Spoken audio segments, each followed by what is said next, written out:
Old Sultan. A shepherd had a faithful dog called Sultan, who was grown very old and had lost all his teeth. And one day, when the shepherd and his wife were standing together before the house, the shepherd said, "I will shoot Old Sultan tomorrow morning, for he is of no use now." But his wife said, "Pray let the poor faithful creature live. He has served us well a great many years, and we ought to give him a livelihood for the rest of his days." "But what can we do with him?" said the shepherd. "He has not a tooth in his head, and the thieves don't care for him at all. To be sure he has served us, but then he did it to earn his livelihood. Tomorrow shall be his last day, depend upon it." Poor Sultan, who was lying close by them, heard all that the shepherd and his wife said to one another, and was very much frightened to think tomorrow would be his last day. So in the evening he went to his good friend the wolf, who lived in the wood.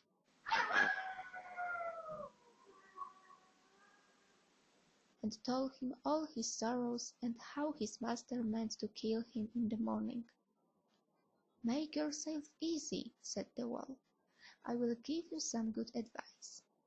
Your master, you know, goes out every morning very early with his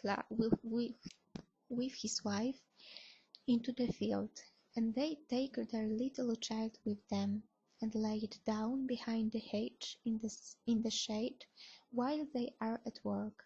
Now do you lie down close by the child and pretend to be watching it, and I will come out of the wood and run away with it. You must run after me as fast as you can, and I will let it drop. Then you may carry it back, and they will think you have saved their child, and will be so thankful to you that they will take care of you as long as you live." The dog liked this plan very well, and accordingly so it was managed. The wolf ran with the child a little way. The shepherd and his wife screamed out, but Sultan soon overtook him and carried the poor little thing back to his master and mistress.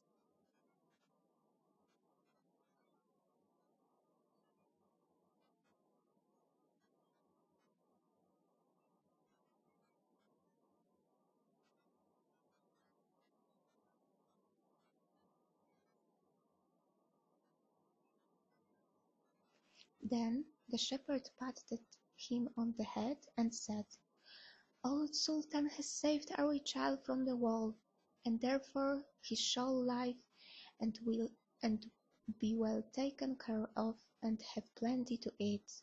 Wife, go home and give him a good dinner, and let him have my old cushion to sleep on as long as he lives."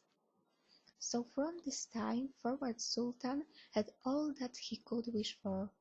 Soon afterwards the wolf came and wished him joy and said, "Now, my good fellow, you must tell no tales, but turn your head the other way when I want to taste one of the old shepherd's fine fat sheep."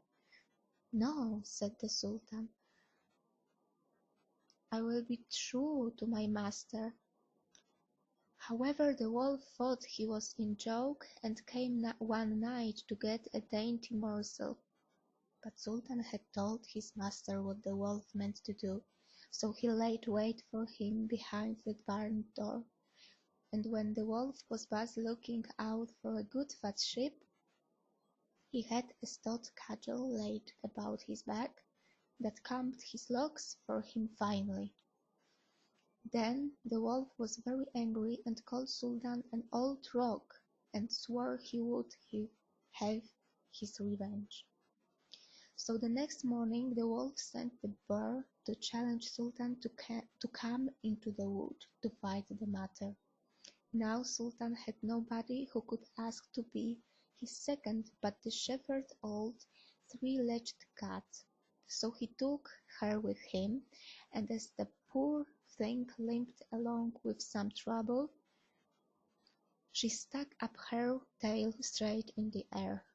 The wolf, and the wild boar were first on the ground. And when they spied their enemies coming, and saw that cat's long tail standing straight in the air, they thought she was carrying a sword for Sultan to fight with, and every time she limped, they thought she was picking up a stone to throw at them. So they said they should not like this way of fighting, and the boar lay down behind a bush. The wolf jumped up into a tree.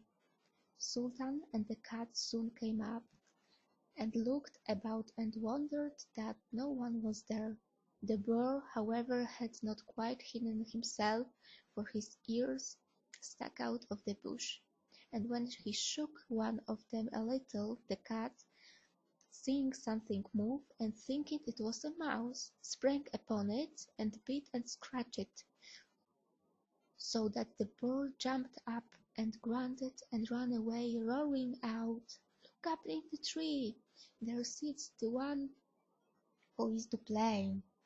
So they looked up, and espied the wolf sitting amongst the branches, and they called him a cowardly rascal, and would not suffer him to come down till he was heartily ashamed of himself, and had promised to be good friends again.